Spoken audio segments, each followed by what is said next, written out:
Prova, além da entrega de prova, eu dei aula, tá bom? Com certeza, porque semana de entrega de prova é semana normal de aula. Se alguém só entrega a prova, isso está errado. Vocês têm que cobrar, que é o pagamento de vocês que está em jogo. Aula, tá bom? Enfim, então teve aula normal, tá bom? Nessa aula eu comecei a falar sobre o tronco cefálico. O tronco cefálico, ela vai ser uma... Crianças, não mexam, tá? Espera não mexer com vocês. Não, fico com medo de estragar sem querer, querendo.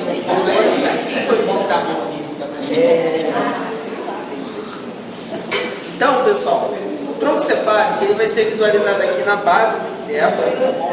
Ao você olhar, né, a posição anatômica do encéfalo, a gente olha a base, tá bom? E aqui a gente visualiza. A gente tem a parte anterior do tronco cefálico e temos a parte posterior desse tronco cefálico. A parte posterior do tronco vai estar diretamente aqui em contato com o cerebelo. Teremos uma importante comunicação do tronco cefálico com o cerebelo, ou seja, axônios, né, que a gente falou até hoje, né, nas primeiras aulas, que vão estar conectando informação do tronco cefálico ao cerebelo e vice-versa, a rede de comunicação, tá bom?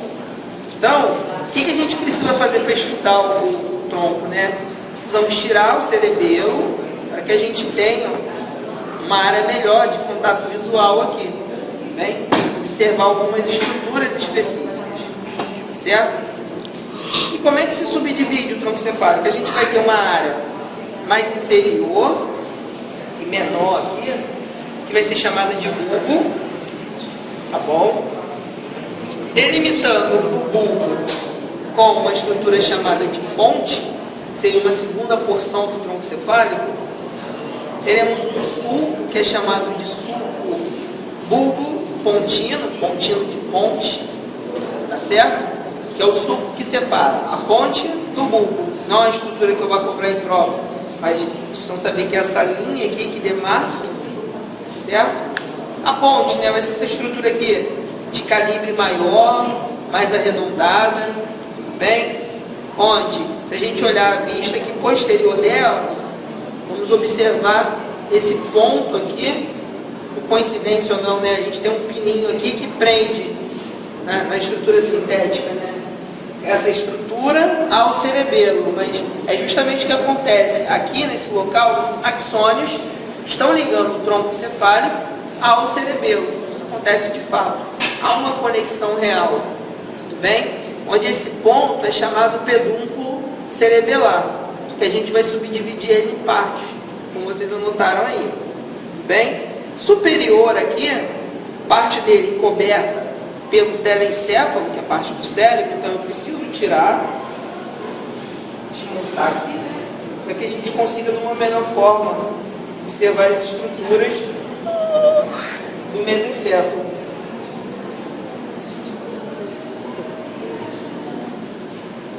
Superiormente, nós vamos observar toda essa área aqui, onde eu estou passando a caneta, né? Que de fato vai constituir o mesencéfalo. Bom, no mesencéfalo teremos uma importante via também, que é chamada de pedúnculo cerebral. Quando a gente fala de pedúnculo, vai ser assim, seria como se fossem axônios, né? Que estão indo em sentido a algum lugar.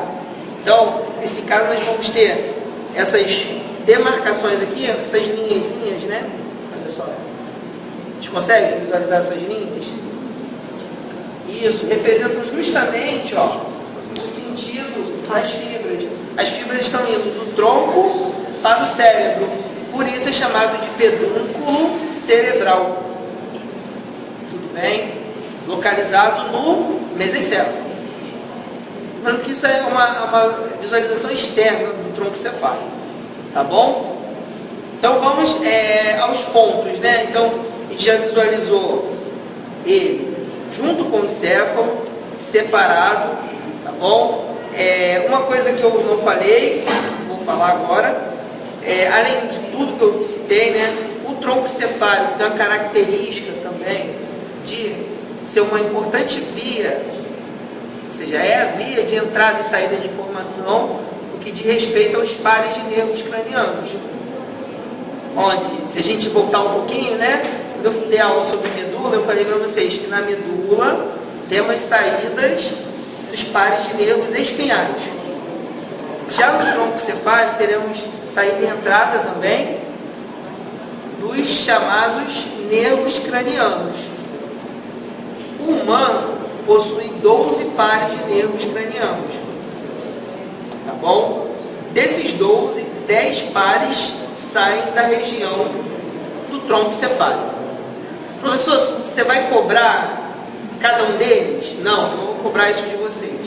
Senão ficar com um volume de informação muito grande. Eu preciso que vocês saibam que eles são 10 que saem do tronco cefálico. Na parte teórica, o nome deles, já comecei a falar sobre isso em aula, tá bom? Quais estão, na parte teórica, né? Na prática eu não vou cobrar os pares de nervos para vocês, tudo bem? Além disso, posteriormente, temos aqui a presença de uma cavidade, tá bom? Aqui, ó, eu estou botando a pontinha da caneta. Essa cavidade aqui é chamada de quarto ventrículo. Aqui. Tá bom? Depois eu vou explicar de novo com o alfinete. Vocês vão tirar fotos também. Quem chegou depois, eu passei todas as estruturas, pedi para o pessoal anotar e vocês vão copiar, as pessoas. Tá bom? Quarto ventrículo. No quarto ventrículo temos passagem do líquido, tá bom? Uma cavidade que permite a passagem do líquido. Nesse ponto aqui também existe saída do líquido para a região das meninges. Ou seja, lembra das meninges que protegem o sistema nervoso central, tanto a medula como o céfalo. Teremos saída de líquido nesse ponto, através de aberturas. É importante ressalvar, né, que se eu falei para vocês que o cerebelo fica aqui, ó, encaixadinho, não é uma coisa aberta, ó, e sim fechada, uma cavidade. Porque o cerebelo está encaixado aqui, fechando. Tá bom? Vou tirar aqui. Tudo bem? Podemos ir às estruturas anatômicas agora? Coloquei o alfinete. Que é o espetáculo. Então aqui, ó, nessa peça aqui, eu coloquei os alfinetes que eu já citei para vocês. De baixo para cima, né? A gente vai seguir o sentido que eu citei para vocês. Então, vou iniciar aqui do bulbo, algumas estruturas do bulbo.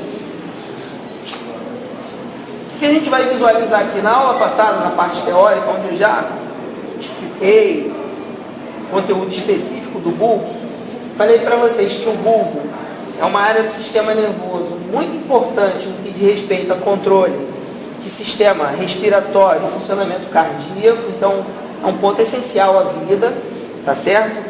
Porque nesse ponto aqui temos saídas de pares de nervos responsáveis pelo controle de frequência cardíaca e respiratória, tudo bem? Então, dito isso, né, se uma pessoa tem lesão em bulbo, provavelmente essa pessoa vai ter uma incompatibilidade com a vida. Provavelmente.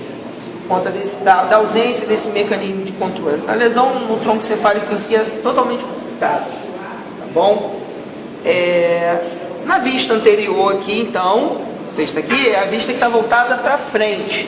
Tá bom? Pegar o encéfalo, né, a vista voltada para frente, nós vamos encontrar, onde eu coloquei o alfinete aqui amarelo, uma estrutura chamada pirâmide. Por que pirâmide? Nós temos aqui o trato piramidal, ou seja, vai ser um grosso feixe de axônios que estão levando informação motora do sistema nervoso central, nesse caso superior, ou seja, de encéfalo, da região do cérebro, para a região de medula. Então a informação está descendo na região anterior aqui do tronco cefálico também, assim como na medula espinal que a gente viu. Tudo bem? O que a gente vai encontrar aqui? Esse trato piramidal que, como estrutura anatômica aqui, demarcada com alfinete amarelo, eu vou chamar de pirâmide. Sei que você está se empolgando aí. Daqui a pouco, vai cada vez chegando mais perto os telefones. Aí eu começo a empurrar, faço assim. Eu coloquei em cima do número, o alfinete. Não vou falar número, não.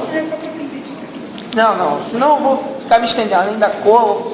Aí eu teria que ter falado os números ao invés de falar a cor dos alfinetes. O alfinete é melhor. Vai se guiar pelo alfinete, não vai se guiar pelo número.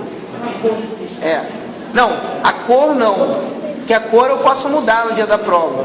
A cor é para você tirar foto, pegar a estrutura anatômica com o Gustavo ou com outro monitor, um técnico, na verdade. Monitor não, eles são técnicos. Para você estudar. Você olhar e falar, esse alfinete verde estava espetado. Não quer dizer que na prova vai cair o alfinete verde. Vai ser um alfinete de outra cor. Tá bom? Então, a gente tem a pirâmide. E nesse ponto aqui, onde eu botei o alfinete verde, temos uma estrutura muito importante que é chamada de decussação das pirâmides. O que acontece? A informação motora cruza de lado. Então a informação motora, que está vindo do lado direito, passa para o lado esquerdo. E a que está descendo do lado esquerdo, vai para o lado direito. Tá bom? Professor, e como se encaixa na prática? Uma pessoa que tem um acidente vascular encefálico, o AVC, ou chamado AVE, vulgo derrame, geralmente quando ela tem a lesão de um lado do encéfalo, o lado acometido vai ser o outro, tá bom? Então, vocês conhecem alguém, ou tem alguém na família, depois pega o laudo da ressonância para você ler. Por mais que a pessoa tenha lesão do lado esquerdo, tá bom? No encéfalo, a sequela que ela vai apresentar quando a gente fala de sequela motora, vai ser do lado direito. Justamente por causa desse mecanismo anatômico aqui, da informação motora se modificar de lado. Tá bom? Tudo bem até aqui? Falei inglês para alguém? Se eu falei inglês, vocês ficam preocupados, hein? Tá certo?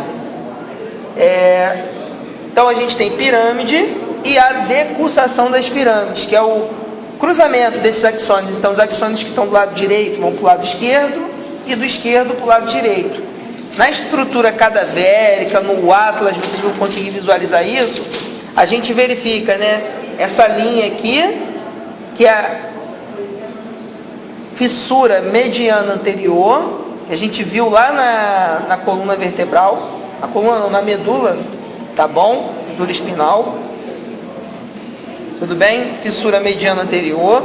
A gente vai verificar a decussação, que vai ser uma pequena eminência, e depois novamente abaixo a presença dessa fissura mediana anterior, tá certo?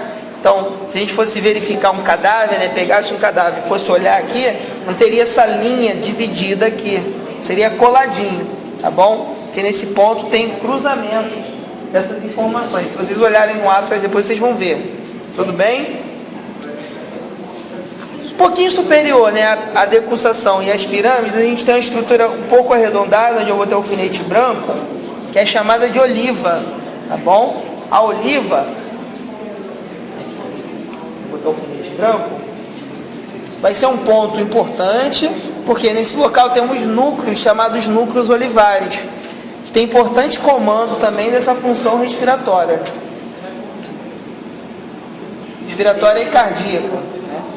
Tudo bem? A gente consegue ver aqui as saídas e entradas de pares de nervos cranianos, mas eu também não vou exigir isso de vocês, certo? A gente vê aqui o sulco bulbopontino, que é uma referência, certo? Se a gente olhar posteriormente, a gente vê aqui a presença dos tubérculos graço e cuneiforme, que são responsáveis pela subida de informação sensitiva até a região do cérebro, bem, do tronco cefálico do cérebro. Então aquela informação sensitiva, que estava vindo pela medula, na região posterior da medula, vai continuar subindo aqui na região do bulbo também. Bom, aqui demarquei com alfinete rosa a cavidade que eu falei, que é o quarto ventrículo.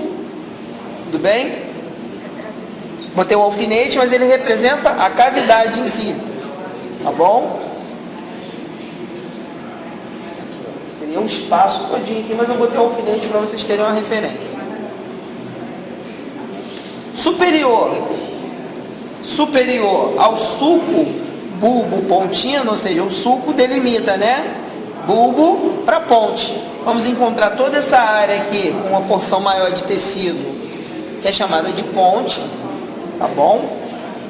Na ponte, vamos visualizar a seguinte subdivisão aqui. Pedúnculo cerebelar, tudo bem? O pedúnculo vai ser a área que eu falei para vocês, onde o cerebelo se conecta ao tronco cefálico, tudo bem? O pedúnculo cerebelar vai ser dividido em partes. Vamos encontrar a primeira parte dele, que é aqui onde eu botei o alfinete vermelho, onde eu estou demarcando um chamado pedúnculo cerebelar inferior, onde ele liga, né, ou seja, através de axônios, realiza conexões com o cerebelo. Então, fibras do bulbo, tá bom? Estão subindo, passando aqui pela região da ponte e entrando na região do cerebelo. Tudo bem? Pedúnculo cerebelar médio, que eu demarquei aqui com alfinete azul, tá? Onde uma grande quantidade também de fibras da própria ponte vão em direção ao cerebelo. E o pedúnculo cerebelar superior, eu botei o alfinete roxo, onde fibras do mesencéfalo, que é essa área mais superior, também estão indo no sentido do cerebelo. Tudo bem? Então a gente encontra o pedúnculo cerebelar superior, que liga mesencéfalo, cerebelo. Pedúnculo cerebelar médio, que liga a ponte ao cerebelo. E o pedúnculo cerebelar inferior, que liga o bulbo ao cerebelo também. Tá bom? Anteriormente aqui, na ponte, a gente vai ter a presença aqui de uma demarcação que é chamada de sulco basilar. Sulco basilar eu também não vou cobrar de vocês, agora pelo menos não, ainda não, tá bom? Pode ser que mais para frente eu coloque ele. Não viu nada ainda. Onde a artéria basilar vai ser uma artéria muito importante. Vocês lembram que eu falei para vocês que a gente tem a artéria vertebral, que passa pelo forame transversário das vértebras cervicais, sobem dos dois lados? Quando chega aqui na região da ponte, elas se encontram e constituem a chamada artéria basilar. E a artéria basilar vai ser uma importante irrigação do encéfalo, que vai se encontrar depois com as artérias que estão subindo na região do pescoço, que são as carótidas, para constituir uma área chamada círculo arterial do encéfalo, tá bom? Vai ser o meio de nutrição do encéfalo. A gente vai falar disso mais à frente nas aulas também, mas é importante eu ressalvar, né, que esse sulco basilar é um sulco porque nessa região nós teremos a passagem da artéria basilar, que é constituída pelo encontro das artérias vertebrais. Tudo bem? Claro, né? Isso em vista anterior. Em vista posterior, a gente já visualizou aqui as estruturas, falei sobre o quarto ventrículo. Superiormente, a ponte, o que a gente vai encontrar? Essa área aqui, que é chamada de mesencéfalo, a gente vai falar mais sobre ela na teoria, tanto da ponte quanto do mesencéfalo hoje na parte teórica lá em cima, tá bom? Onde, uma vista aqui lateral, a gente vai conseguir ver, onde eu marquei o alfinete branco aqui, o pedúnculo cerebral, ou seja, axônios, né, da região do tronco encefálico, para ser mais específico, do mesencéfalo, conectam tronco cefálico ao cérebro, ou seja, a porção mais superior. Daí o nome, né? Pedúnculo cerebral. Tudo bem? Alfinete branco. E na vista posterior nós vamos encontrar os colículos, tá bom? Os colículos superiores, os colículos inferiores. Vou falar sobre eles na parte teórica também, mas eles são regiões importantes onde temos núcleos que participam da interpretação de sinais auditivos e visuais. tá bom? E integram o sistema nervoso central. Tudo bem? Ajudando muito em mecanismo de propriocepção também, que é a noção da pessoa no espaço, certo? Então, colículo superior, colículo inferior. A parte posterior, lado posterior. Região anterior, tudo bem? Temos uma série de outras estruturas aqui, mais superiores, que a gente não vai falar ainda hoje. A gente vai falar só depois que falar do cerebelo, que são áreas já do diencéfalo, que já faz parte do cérebro. Então, na aula que vem já vai falar sobre o cerebelo, a aula que vem é aula normal, tá? Se alguém, por acaso, for viajar por causa de feriado, vai perder conteúdo, aula normal. Tem que ter aula, tá bom? Feriado é na quinta, sexta é aula. Funciona. Não importa não, tá? Pelo amor de Deus, não importa não.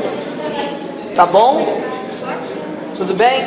Então, algumas outras regiões aqui a gente vai falar mais acima, mas acima, diretamente aqui, do tronco encefálico, a gente vai encontrar o diencéfalo, que já é a primeira porção do cérebro.